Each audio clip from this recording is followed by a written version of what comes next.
Hi, this is Commander Mark Devine, founder of Seal Fit and author of The Way of the Seal and Unbeatable Mind. And you are fortunate enough to be listening to T.W. Smith at Kung Fu Podcast. Hoo-yah!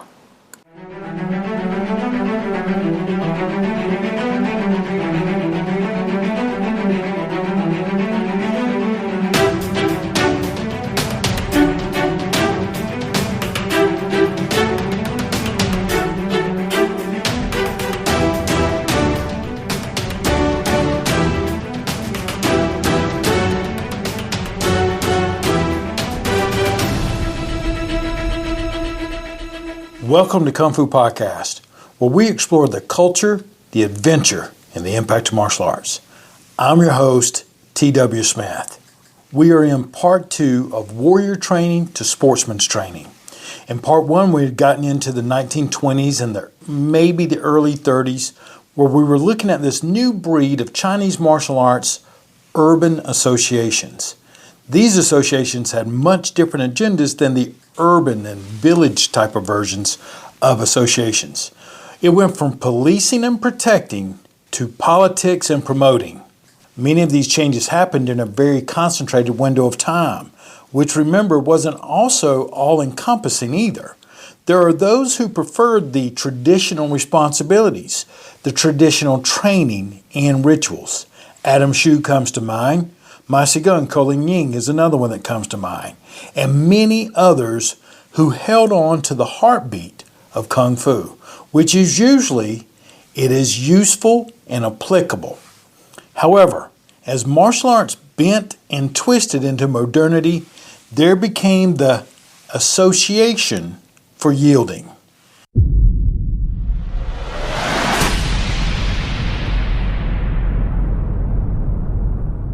The integration of Chinese martial arts into the education system.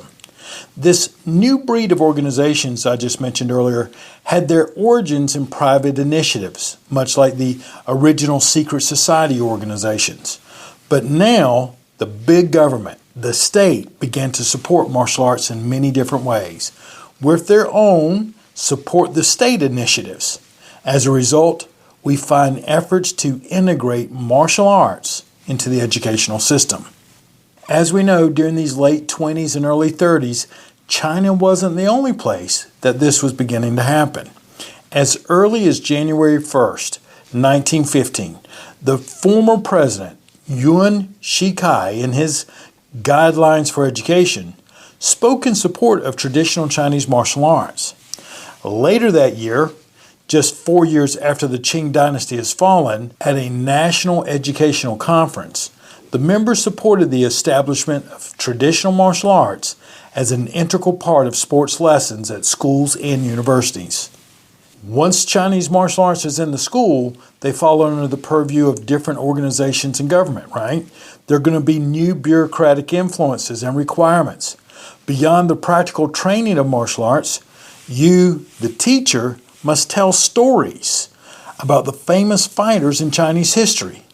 After 3 years or so, we're now approaching in 1919, the martial arts were once more supported in a 4th conference on education, with the intention of creating a, quote, specific sport for the people of this country, end quote. We're now well into the heartbeats of putting much more scholarship and sportsmanship into the Chinese martial arts. This new breeding process will give new results, just like when dogs were bred for certain qualities. I'm sure that as the teacher, that you did not get to select which of the famous fighters will be presented in the state approach. We also know that by emphasizing these attributes, we take away from others, creating new vulnerabilities and weaknesses. In 1917, the Beijing University was founded and martial arts became a part of the teacher training. Every week, there were 2 hours of lessons in Tai Chi Chuan and Tui Shao, push hands. The adaptation of martial arts to the education system required new methods of rearranging the unorganized field of martial arts. Such an adaptation was done by Ma Liang. He took wrestling, fist and leg techniques, then sword and staff fighting, and combined them into a system he called New Chinese Martial Arts. By 1917, This new system was mandatory training for soldiers, policemen, and teachers at the Beijing University. Now martial artists got a whole new perspective as teachers, which they could use to teach martial arts at schools and universities. A famous example, Wan La-sheng, 1903 to 1992, was born into a scholar's family. At age 25, he had a successful appearance at the first national contest of the Central Guangxu Institute, which led to a government-sponsored post as director of the Guangdong Guangxi Martial Arts Academy. By 1934, he was responsible for all sports education at the University of Guangxi. Later, he was even given sports lessons at the Agricultural Institute of Eugene. There are many other examples, such as Wang Fengwu from 1903 to 1985, who taught literature and martial arts at the University of Xiamen. But going through the VIP list won't get us any closer to the objective of this essay. The government support of martial arts within the education system now symbolizes the break of the young Republic of China from the more than 2,000-year-old traditional educational system. One characteristical change to the Chinese martial arts in this new education system was its militaristic style. It was added on to it, and that was influenced by countries such as Germany and Japan. The promotion of martial arts within the education system was a very useful and effective way to prepare the young generation for war. This new, but not so subliminal approach could also be seen with the introduction of new sports such as judo and wrestling into the sports lessons. But after Germany's defeat during the First World War, the view changed. And from 1919 on, more and more people voted for a demilitarization of the sports lessons. This is an excellent moment to see how the Chinese martial arts, at least in these scholarship zones, were no longer true to their core. They are looking outward to see who's doing well and trying to copy them. There is nothing wrong with learning from others. For example, see how wrestling fits into improving your people, improving your skills, and the World War outcome shouldn't influence the value of grappling. Nevertheless, the tendency to treat martial arts as a national treasure was continued by the following government of the People's Republic of China. In fact, you may remember that several martial artists became popular through a series of VHS tapes called the National Treasure. I still have some of them. Some of these were not necessarily of the best martial artists in that style either. However, looking back, it makes sense that they were choreographed and narrated in the manner that they were when you pay attention to something like this sort of essay, because the state had its own agenda for producing those sorts of media. Consequently, martial arts became integrated into the education system and also became a part of the sports lessons held at the different educational institutions in China. In addition to the guidelines for sports lessons at primary and middle schools adopted in 1956, it was also decided in 1961 that in primary schools, martial arts should occupy 6 hours of the sports lessons of every term. Just as a side note, 1956 was also the same time period that the state approved Chinese Sports Committee to put together the physical education level of Tai Chi, best known as the Yang 24. The main focus was on the study of the basics of martial arts. Middle school students were required to practice 8 hours of martial arts every term. The performance of routines and exercises practiced by two people together were the most important aspects of this training. The martial arts lessons were supported by new teaching materials containing the main ideas of old textbooks from the different sports institutes. After the disruption of the period known as the Cultural Revolution from 1966 through 1976, the government made some effort to extend the scope of the martial arts within the education system. Now that we've moved forward a couple of decades, and because of its military tendencies, the new Chinese martial arts were not very successful. And after the May 4th movement, the system created by Ma Liang fell into oblivion. Which brings us into Chinese martial arts as an academic subject.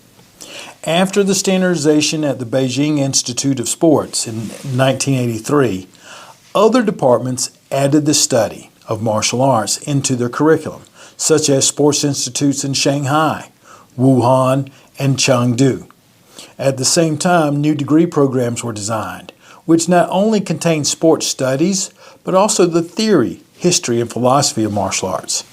Simultaneously, there were new degrees for martial arts studies, such as get your bachelor's degree, or master's degree, or coaching and distance learner degrees. Professor Filipiak, who we've spoken about over these past couple of episodes, states that the integration of martial arts into the educational system also advanced the scientific approach in martial arts. This was important because, firstly, no one really knew how many schools of Chinese martial arts actually existed. Secondly, there were no standards for forms and exercises practiced in the traditional main schools, such as Shaolin Quan, Tai Chi Quan, Xingyi Quan, and Bakuazhang. This is interesting for me because several Chinese styles historically did not have forms per se. They had numbers of techniques and training focuses.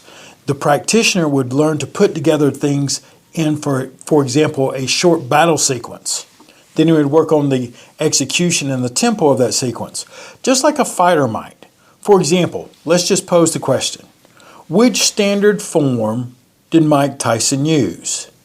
He had a peekaboo style of boxing that his coach taught him, and he didn't really have a standard form like a martial artist might think of as a kata or a Tao Lu. Tyson would have situational sequences, get out of the ropes form, pin opponent on the ropes form, get into the zone form, and finish him form, right? Traditional Xingyi was much like Tyson forms. In some of the other styles, the forms were merely just a catalog of actions, so the practitioner wouldn't forget a particular technique. Professor Filipiak also states that at the time that there was little known about the real history of Chinese martial arts. Moreover, there were many myths and legends combined with religious notions, which made a scientific approach very difficult. For instance, there were rumors about fantastic abilities such as flying over roofs and walking on walls.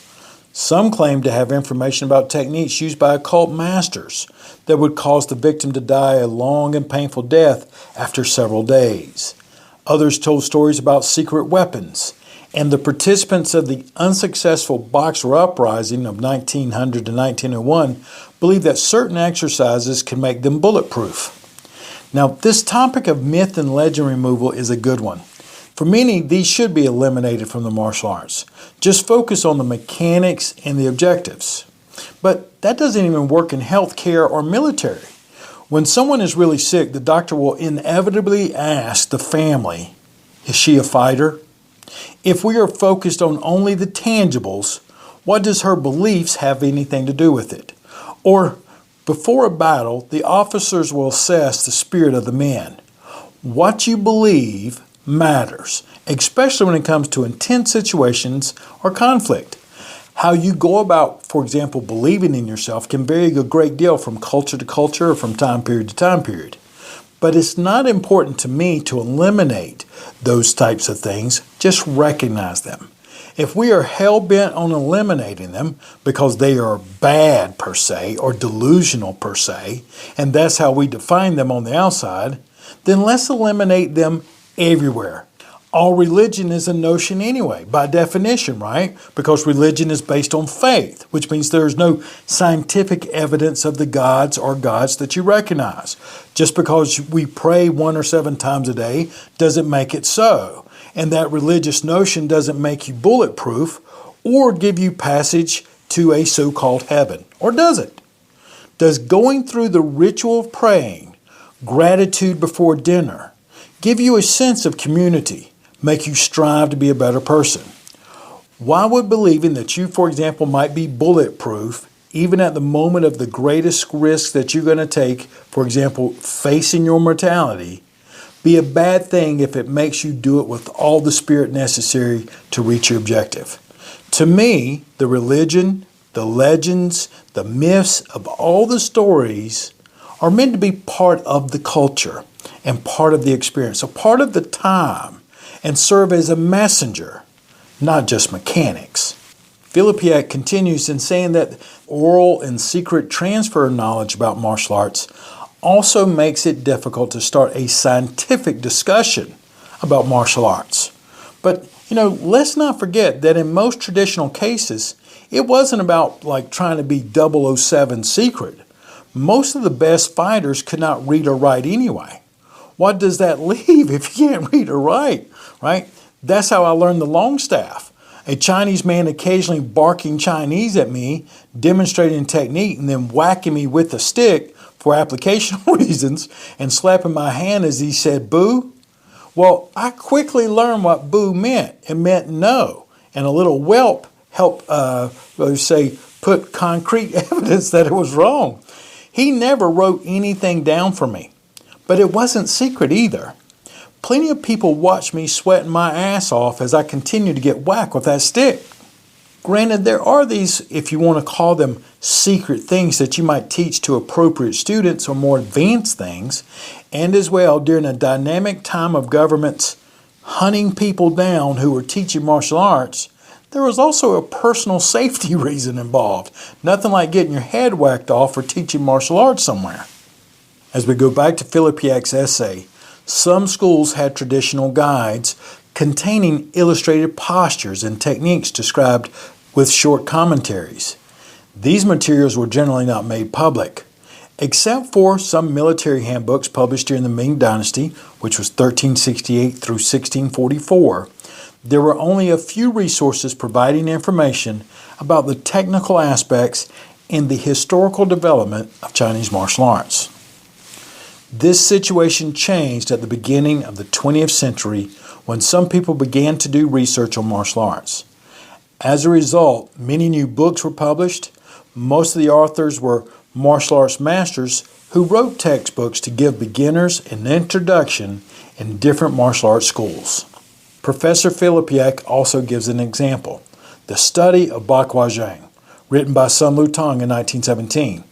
Which there is a full compilation of Sun Lutang there at the website, and it helps you understand another myth. Just because someone like Sun Lutang writes a book on martial arts doesn't mean that's what it is all about, and you just want to be aware of the context to which something is written. As well, there's The Art of Tai Chi Chuan, written in 1925 by Chen Hua Ming, who is a student of Sun Lutang and also a scholar. Again, be aware of the context to which you write. And I think Dr. Ben Junkins once said is that it wasn't just about the martial art. It was like Taoist Teaching 101 with Bakwa 101. And I've pointed out that Tong Hao was quite literally the tip of the spear when it came to this more scientific approach. And he's also one of my favorite historical figures. He began to dissect and point out the myths, legends, just plain fakes in Chinese martial arts. Filipiak describes Tong Hao's work as remarkable. He used historical sources to analyze the people, schools, weapons, and techniques of martial arts. And it wasn't easy to get traction on this academic approach either. Remember that in the beginning, there was a lack of academic interest in the martial arts. Most of the Chinese martial arts experts were not scholars to begin with, and most scholars had very little interest in the martial arts. So in our timeline, we have pole vaulted from the 1920s to the 1980s, where Chinese historians and sports scientists took further steps to research martial arts.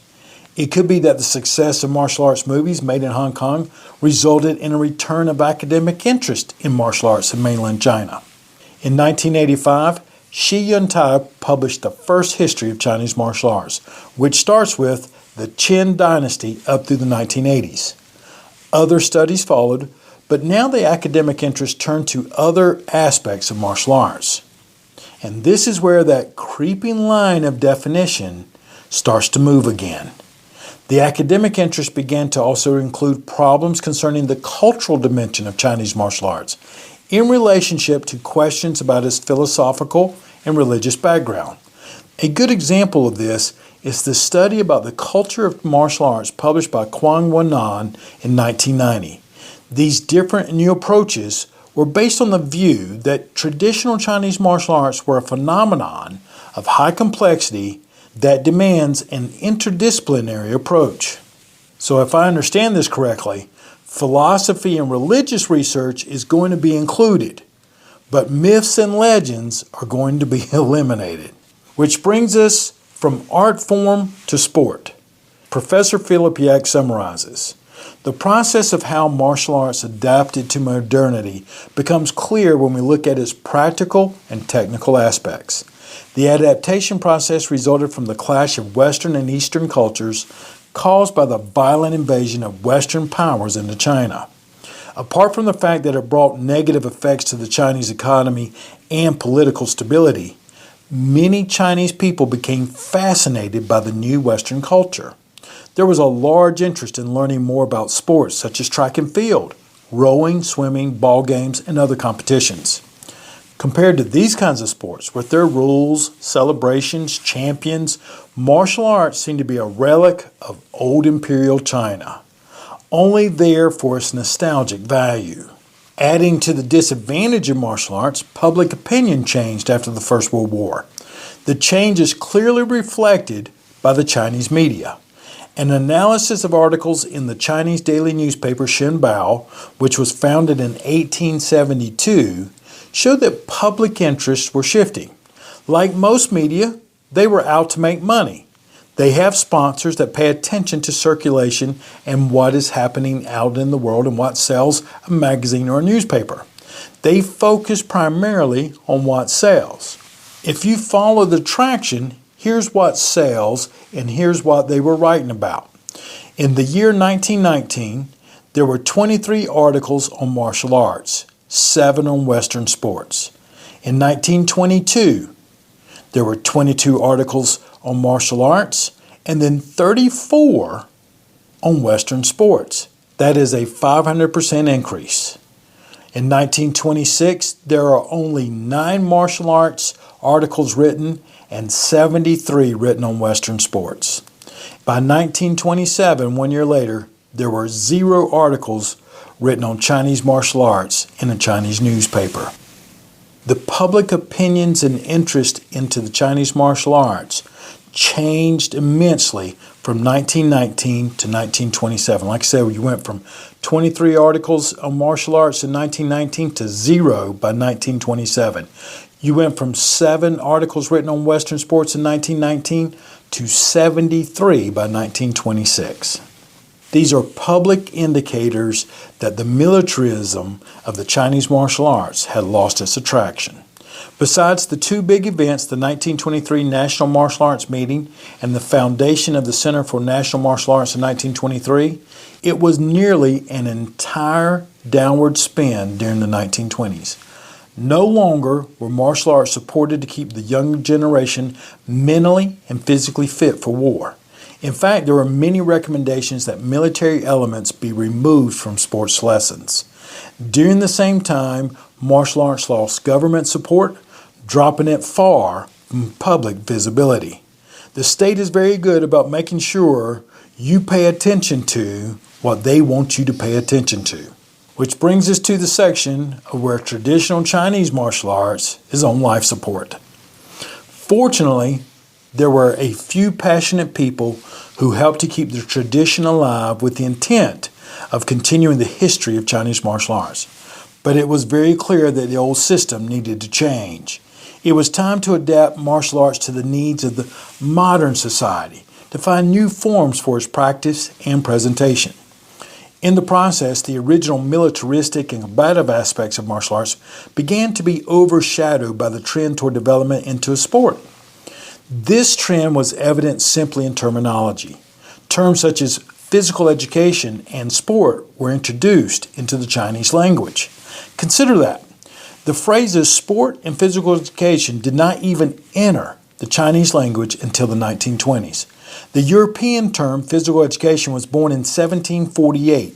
A few years later, gyms offering to cultivate physical health spread throughout Europe, particularly in Germany. Originally, back in China, many martial arts classes were referred to as calisthenic classes, such as Jing Wu Ti Kao.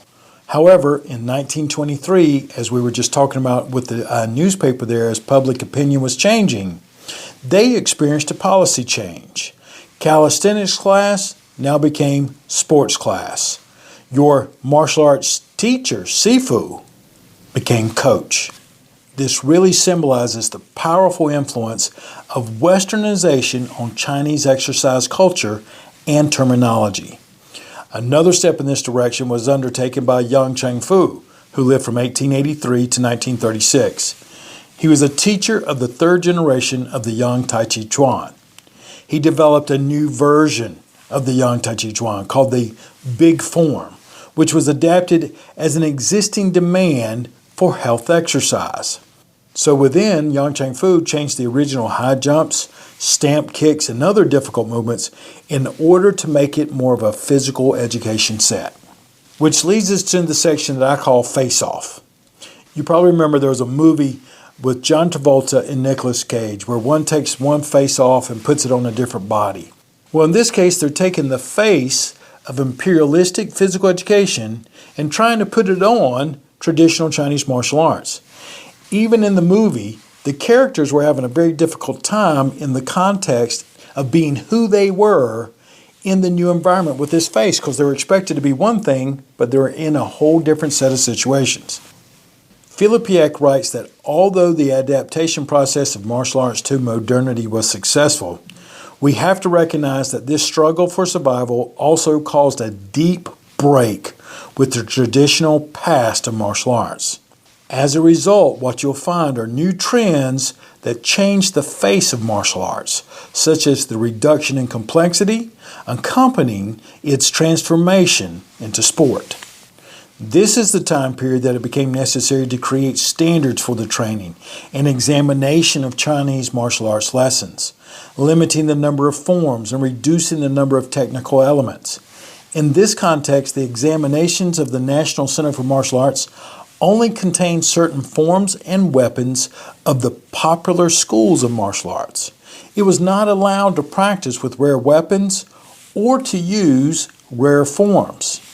If we had to defend the standardization of Chinese martial arts, we can say that former teachers of martial arts rarely had any teaching or educational qualifications, and what the students learned often depended solely on the personal interest of the teacher. Now, there was a standardization of teaching, as well as standardization of textbooks, which helped to quickly popularize the standard martial arts. Makes me very grateful that Tibetan Lama or Hop Guard did not fall into the standard textbook. Now, for the prosecution, the standardization also had a lot of negative results. As just stated, there was now a limitation and reduction of the original content and requirements of traditional martial arts. Perhaps it was necessary to create more modern sport forms that would keep martial arts alive, but you must also consider the fact that previously it was impossible to objectively compare the different routines of traditional Chinese martial artists. There were so many stylistic movements, techniques, and practice speeds that it allowed for the cultural differences. In the end of it all, you were tested on your ability to walk out there and to protect yourself. Now, at least it was possible to compare some folks in a competition judged by standardized rules, for example, in their forms. In free fights, it was also important to set up rules to protect the fighters. Therefore, the sports practice in martial arts required a set of rules of binding character. The first step to set up these rules for martial arts competitions go back to the end of the Republic of China, which was established in 1912. But the Free Fighting Championship held by the National Center for Martial Arts in Hangzhou in 1929 still followed the traditional pattern.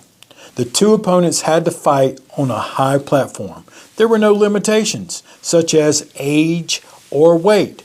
Scores were given if one opponent was able to knock down or throw the other one off of that platform. If a fighter could win 2 of 3 rounds, he was the winner of the match. In 1948, all that gets scrapped and the rules get an overhaul.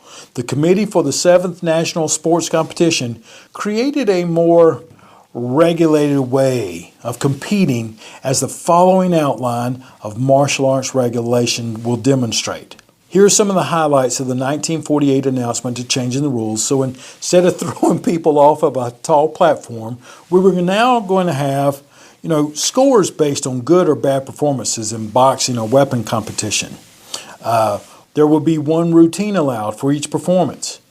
Only one performance of weapons, whether it was single or partner performance, per competitor was permitted. The use of weapons is limited to just 4 categories. You could pick a saber, a sword, a spear, or a staff. We have time allotments, which is 5 minutes for all competitors. Scoring regulations were going to be based on 3 criteria: posture, movements, and the sequence of action, with a perfect score of 100 points in each criteria. The average of the 3 was going to be your final score. One of the other things that's going to happen through this process of changing from traditional Chinese martial arts and training into this more sports realm is now we actually start to see this development between the difference between amateurs and pros. Once we get into standardizations and judging, organizations begin to set a uniform set of rules to identify amateur and professional artists. It continues even to this present day. The presentation of forms began to dominate the competitive landscape, and the rules to compare the competitors became more important. The body of rules and regulations designed in 1958 regulated the design and number of elements for different styles, and also set time limitations and regulated other aspects of the sport. To me, this is where it absolutely divides into the abyss. Now you can be a professional martial artist strictly due to your ability to perform a set of form, within a set of rules, inside of your time, and pleasing the judges. Thinking of all the variables at play, such as politics, there would be no combative presence. You are now considered a pro because you have a nicer uniform than I do, and you can do a form better than I do. In fact, Filipiak states because of the narrow scope of the rules and regulations, the character of the presentation became more important than the realistic applications of the movements. The competitors in these newly designed martial arts exhibitions began to perfect their presentations following the well-known Olympic motto of higher, faster, and stronger. The new presentations contain more and more artistic elements characterized by rapid movements, high jumps, and expressive gestures, creating a new form of aesthetic movement. At the same time, the combative aspects became less important. In addition, there were also changes in weapons. The weapons now used in martial arts presentations were only props, like that flimsy-ass tin-foil sword, which was very different from a real weapon constructed for battle. Since 1960, martial arts sports groups were founded in all provinces, cities, and self-governing areas. As well, martial arts became part of the sports curriculum at the Chinese primary, middle, and high schools. This gave birth to a network of federations, schools, and institutes which were created and provided the amateurs and professionals with the necessary structure to practice martial arts under modern sports regulations, which begins to speak to the globalization of sporting Chinese martial arts. As it moves forward into the 60s, athletes from all over the world became fascinated by the new modern martial arts and took part in these competitions. The 2008 Olympic Games of Beijing. Those presentations showed that the international community has jumped on board. So now we're at the place of looking at the development of the Chinese martial arts from a feudal relic into a national treasure. And this adaptation process was actively supported and advocated by the government. Certain trends, such as the integration of martial arts into the educational system, would have been impossible without government assistance. Financial aid and other government support systems also helped martial arts to establish its reputation in modern times. This government support from the time of the Republic of China onward was unique in the history of Chinese martial arts. In Imperial China, martial arts were practiced by the military and were also part of the military examination system. The increasing use of firearms changed martial arts' military importance. Remember that under the Qing dynasty, 1644 through 1911, martial arts were disapproved of for security reasons. On several occasions, the imperial government would strictly forbid the people from practicing Chinese martial arts. And that was because those were real, traditional Chinese martial arts. They posed a threat, or could pose a threat, as compared to Peter Panning across the stage with tinfoil. No threat there. Practice all you want. Under the Republic of China, now that martial arts was turning into physical education and performance routines, the government's attitude toward martial arts changed.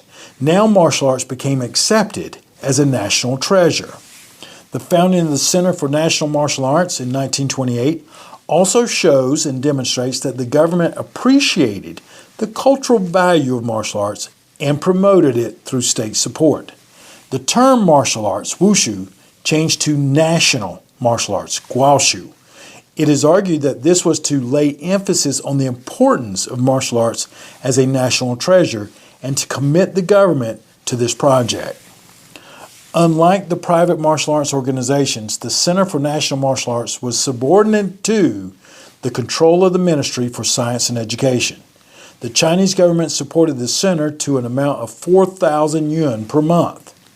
The center aimed to generate a new culture of martial arts, to enhance national health, rearrange teaching materials, train a teaching staff, standardize the teaching, improve the research, publish tasks and demands, satisfy the historical mission to learn from defeat, strengthen the fatherland, and learn to wage wars in order to defend oneself. The center also looked at the elimination of the grouping in the martial arts, which was two primary groups, the Shaolin and the Wudong. In order to achieve all of these goals, it was decided that a network of different branches of the Center for National Arts in Nanjing should be established. This massive network in 24 provinces and more than 300 branches recruited government-approved instructors such as Wang Xingping, Sun Lutang, Li Jinlin, and Zhu Gaoxian. As Filipiak explains, it was more important that you were associated with the right groups as compared to being an excellent traditional Chinese martial artist. In other episodes of Kung Fu Podcast, we have discussed why other well-known traditional martial artists, truly masters such as Wang Zhangjai, were passed over for these teaching posts. Because, as alluded to here, these were actual combatants and not really conformists. The primary purpose of the training center was to combine cultural standards, Wen, with military abilities in martial arts, the Wu. It was intended to educate the students according to modern needs. Aside from teaching martial arts, there were also additional lessons on topics such as literature, history, geography, and biology. Passing the National Martial Arts Examination was the goal of their education. And there were only two historical national examinations. The first, October the 15th, 1928, and the second on February 2nd, 1933. The pre-examination for the first national exam tested the practical abilities of the students, according to their profile. The examination contained the practice of saber, spear, sword, and stick, and fighting without weapons. It also had an exam on wrestling, free fighting, and the practice of short and long weapons. In addition, there was an oral exam on the three principles of the people as designed by Sun Yat-sen. If you'd like to learn a lot about that time period, check out Kung Fu Podcast 114, 115, and 116. It goes into a lot of detail about that particular area and those types of exams. The next step into taking the Chinese martial arts into a national treasure was the creation of the Chinese National Martial Arts Team, which became a symbol of cultural identity. In 1936, the national team had performances in Singapore, Malaysia, and other countries in East and Southeast Asia. To spread the popularization, the martial art exhibits were also organized in the West. I'd like to point out that this time period parallels with the international spread of judo. Shinzo Tagaki took judo to India, Nepal, and Afghanistan in 1929. The Italian Judo Federation was founded in 1924. In 1934, the European Judo Union was formed. New, modernized Asian martial arts was being spread with government support throughout the world.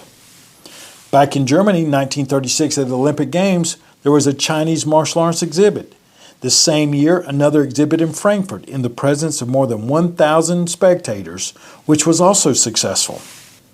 In the beginning, martial arts were supported within the scope of the general sports promotion. Politicians such as Mao Zedong and Zhou Enlai trying to revise the worldwide opinion of the, air quote, sick man of Asia as quickly as possible. Large sports events such as the Sport Games of the Nationalities, organized by the Sports Ministry in Tianjin in 1953, also included martial arts exhibitions. In 1954, the National Martial Arts Team was established, and in 1956, the first large competition in Chinese martial arts took place with participants from 12 provinces.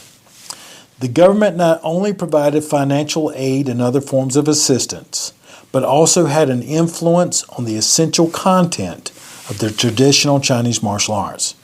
With recent and present day events after the COVID-19 lockdown, we can get a real perspective of what government officials will deem necessary and essential and what they don't. To say some of it is very ass backwards is an understatement. Which brings us to the conclusion of the warriors to the sportsmen. The adaptation of Chinese martial arts to modernity was a process of high complexity. It was influenced by the modern Western physical culture, which was introduced to China at the end of the 19th century. The spread of physical exercises was associated with the Western concept of physical education. It supported public interest in sporting activities. Traditional Chinese martial arts were originally used for self-protection in military activities. They were not a kind of sport in the original sense, even though they might include elements of sport or physical culture. In light of the fact that their former purposes was lost in the relevance of modern times, it may seem reasonable to emphasize the sporting aspects in order to popularize the martial arts. This process ran on several different levels, in which the old organizational structures were reshaped, martial arts became a sports form, the desire for academic research was also created, and Chinese martial arts were developed into a national treasure. It reminds me that I had a fantastic professor in graduate school shine a light on a topic that I never knew existed: biases of organizations. Before we were allowed to accept any research of any kind, we were required to research who did it and when they did it. Most organizations that create studies, especially if they have monies coming in from, let's say, a government source or another very important entity, their sample pool, statistical analysis process are all aligned to find a result that will support the message they want to send. So, for example, you're not going to find any research that you really don't need milk from the Dairy Association, even though many other countries have less osteoporosis and they don't drink milk. As a consequence of this new research, new forms of Chinese martial arts were created that we can no longer characterize as traditional martial arts, and they have no part of any century-old traditions. The new forms included the health-oriented and modified Yang Tai Chi Chuan, as well as new routines created for modern, high-performance athletes. In addition, the trend to reduce martial arts training to a few famous styles brought about the creation of a constrictive set of rules. The process of self-assertion in Chinese martial arts was initiated by private activists who attempted to keep the tradition alive in a time of cultural erosion caused by the confrontation with Western culture. By the end of the 20th century, new motives for government involvement in the martial arts emerged. Martial arts had gained a worldwide following, and yet at the same time, there had also begun a noticeable trend toward a seemingly Americanized form of globalization. Both of these facts were excellent reasons for the Chinese government to promote the spread of martial arts in addition to Chinese language and culture in the form of Confucian institutes. Originally, as I was posing this process from warrior training to sportsman training, I gave us the example. All dogs came from wolves. In some breeds, you can still see the wolf, and in some, you barely can. Find your training. Find what you're looking for. Make sure you have your objectives and keep moving forward, but always compare it to where you want to go and what you're doing. Take care. I really look forward to talking with you again soon. This is T.W. Smith. Practice hard today.